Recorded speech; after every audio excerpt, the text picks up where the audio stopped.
तर नमस्कार शेतकरी मित्रांनो, आजच्या या व्हिडिओमध्ये तुम्हाला सांगणार आहे की शेळी पालनामध्ये सुक्या चाऱ्याचं काय काय महत्त्व आहे आणि तुम्ही एक स्टॉक जर नाही केला तर मग तुम्हाला येणाऱ्या काळात अडचणी काय काय येतात बघा. आपण गेल्या वर्षी काय स्टॉक केलं नव्हतं, त्या कारणामुळे थोडंसं होतं बघा आपल्याजवळ. त्याचा एक फायदा आपल्याला असा मिळाला, ते सुद्धा तुम्हाला एक पुढे सांगतो आपण.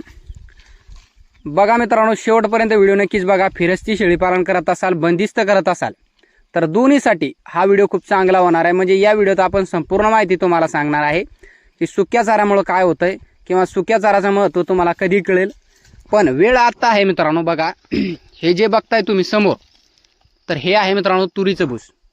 तर एक तर हे जास्तीत जास्त कोरडवाहू क्षेत्रामध्ये मिळत असतंय किंवा बघा आता ओलिती वावरामध्ये सुद्धा खूप शेतकरी मित्र तुरीचं पीक घेतात, पण जास्तीत जास्त आमच्या इकडे कोरडवाहू क्षेत्रामध्ये हे घेत असतात. तर बघा, हे 3 एकराचं आहे, सर्वसाधारण 3 एकराचं एक तुरीचं भूस आहे आणि संपूर्ण म्हणजे जास्त काय याच्यामध्ये वेस्टेज नाही, पूर्णतः एक टकर तुम्हाला बघायला मिळेल याच्यामध्ये. आणि प्युअर आहे मित्रांनो, प्युअर तुम्हाला आपण दाखवला जवळून. तर एक प्युअरमध्ये प्युअर भूस आहे. तर बघा, ह्या भुसाचा एक तुम्हाला फायदा सांगतो. तर हे भूस जे आहे की मी जास्त स्टॉक करत नसतो मित्रांनो. माझ्या एक बघा, माझा शेड साध्या पद्धतीचा आहे किंवा माझ्याजवळ एक भिस्त आहे. त्या कारणामुळे मी एक जून महिन्याच्या अगोदर सुद्धा मी शेळ्यांना किंवा यांना हे टाकत असतो, लहान पिल्लांना. तर बघा, हे आता एक लहान पिल्लांना मी चालू करणार आणि चालू केल्याच्या नंतर जे थोडं फार राहील तर एक मी एक चांगल्या पद्धतीनं ते एक जे भोतं असते आपले एक मोठाले, त्याच्यामध्ये मी एक थोडंसं एक स्टॉक करणार शेळ्यासाठी.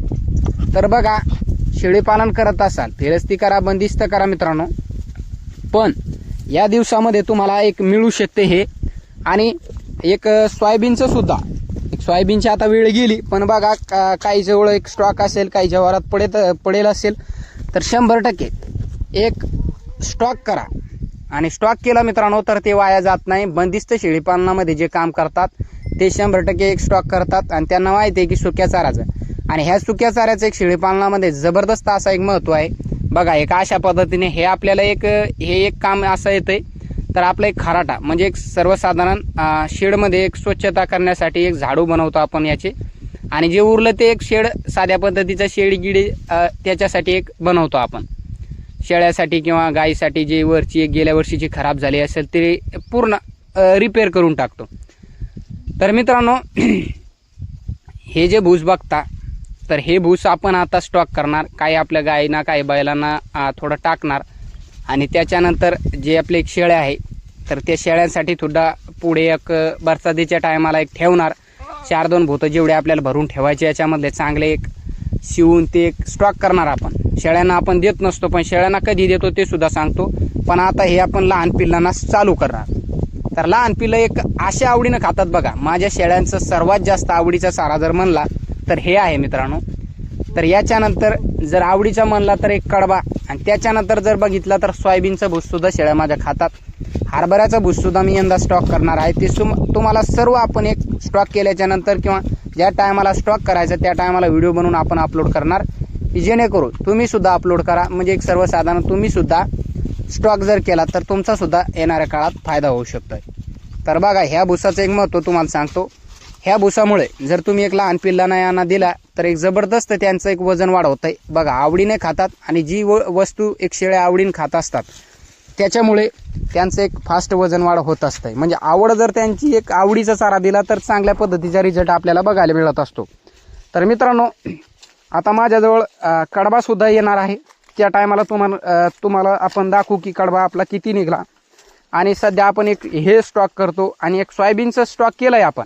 जे सोयाबीनचं भूस आहे ते एक सर्वसाधारण 3 ट्रॉल्या आपण स्टॉक केलं आहे. 3पेक्षा जास्त असतील, पण 3 ट्रॉल्या एक सर्वसाधारण भरतील एक माझ्या अंदाजे.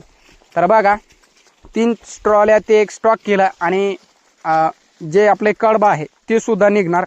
आणि येणाऱ्या काळात माझ्या क्षेत्रात म्हणजे माझ्याजवळ तर एक हे नाही, पण मी तर शेतकरी मित्राकडून एक मी घेत असतो किंवा एक सर्वसाधारण पैशाने घेणं असतो किंवा एक प्रेमा खातीर कोणी एक जाळल्यापेक्षा एक देऊन टाकतात, तर तिथून मी एक स्टॉक करत असतो. तर मित्रांनो, कोणी देऊन टाकतात, कोणी एक बघा काही मित्र जाळतात सुद्धा पण देत नाही. पण त्याच्याची मी एक नादी लागत नाही किंवा त्यांना मागत सुद्धा नाही मी. बघा, मागण्याचं काम आहे आपलं. शेवटपर्यंत आपल्याजवळ एक जित्रप आहे किंवा आपल्याजवळ शेळ्या आहेत, मेंढ्या आहेत, गायी आहेत, तर मागून बघावं एकदा. जर दिलं तर 100% चांगलं आहे. आणि ज्यांची त्यांची इच्छा, बरं 100 माणसं आहे तुम्हाला सांगितलं आपण, 100 मधले एक 90 एक असेच असतात. पण एक 10 माणसाला वाटतंय बाबा कोणाचं काय असो, पशु खातंय किंवा काय खातंय तर जाऊ दे एक मुक्या प्राण्याच्या तोंडात. तर असे काहींचे विचार असतात, काही काही देत नाही. बघा, आपल्यामुळे यांचं चांगलं व्हायला लागलं असं राहतंय. तर बघा, हे 3 एकराचं जे आहे तर हे आपण एक स्टॉक केलंय. आणि आता एक स्टॉक केला मित्रांनो, तर कडबा सुद्धा एक स्टॉक करतो. आणि याचं मेन महत्त्व तुम्हाला सांगतो. ज्या टायमाला सतत, गेल्या वर्षी माझ्याजवळ एकच बोत होता, म्हणजे सर्वसाधारण 40 ते 50 किलोचं असेल. तर मला ते एक असा एक कामी पडला मित्रांनो, सतत 4 ते 5 दिवसाचं झडगं होतं. उघाड म्हणजे एक दिलीच नाही, संपूर्ण एक जिकडं तिकडं पाणीच पाणी. त्या टायमाला बघा, शेळ्यांना आपण एक जागीच जमिनीवर, गव्हाणी तर काय शेळ्या आपल्या नाही, तर जमिनीवर टाकलं मित्रांनो. तर त्या टायमाला आपल्या एक शेळ्या खाल्ल्यात. किंवा ज्या टायमाला शेळ्या आपल्या सतत एक झडगं राहत आहे त्या टायमामध्ये शेळ्या काय करतात, सरत नसतात. फिरस्ती असो किंवा अर्धबंदिस्त असो किंवा कोणत्या असो, शेळ्या पावसाळा असला की एकदम हिरवा चारा सुद्धा खात नसतात. तर मित्रांनो, सुका चारा जेवढा तुम्ही पावसाळ्यामध्ये शेळ्यांना द्याल तेवढं शेळ्यांची शेळ्यांची तब्येत चांगली असती. आणि सुका चारा जर दिलाच नाही तर मग त्याच्यामध्ये चांगला रिझल्ट मिळत नसतो.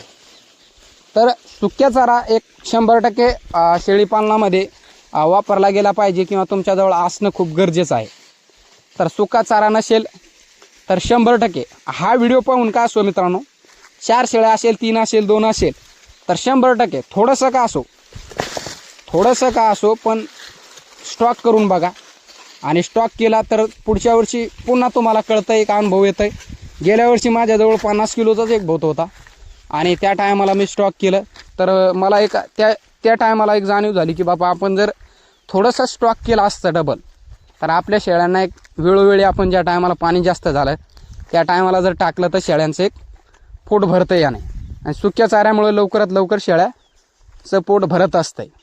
जास्त काय हिरव्या चाऱ्यामध्ये बघा पाणीच पाणी राहतंय. तर शेळ्या एक सकाळ ज्या टायमाला आपण बघितलं शेळ्यांना दिवसभर हिरवा चारा घाला, उद्या म्हणजे एक सर्वसाधारण आज दिवसभर जर तुम्ही शेळ्यांना हिरवा चारा दिला आणि उद्या सकाळी जर पाहिला तर त्यांचे एक पोटं तुम्हाला पूर्णतः खाली दिसेल. म्हणजे त्याच्यामध्ये पाण्याचंच प्रमाण जास्त राहतो. शेळ्यांच्या शरीराला काही जास्त लागू होत नाही.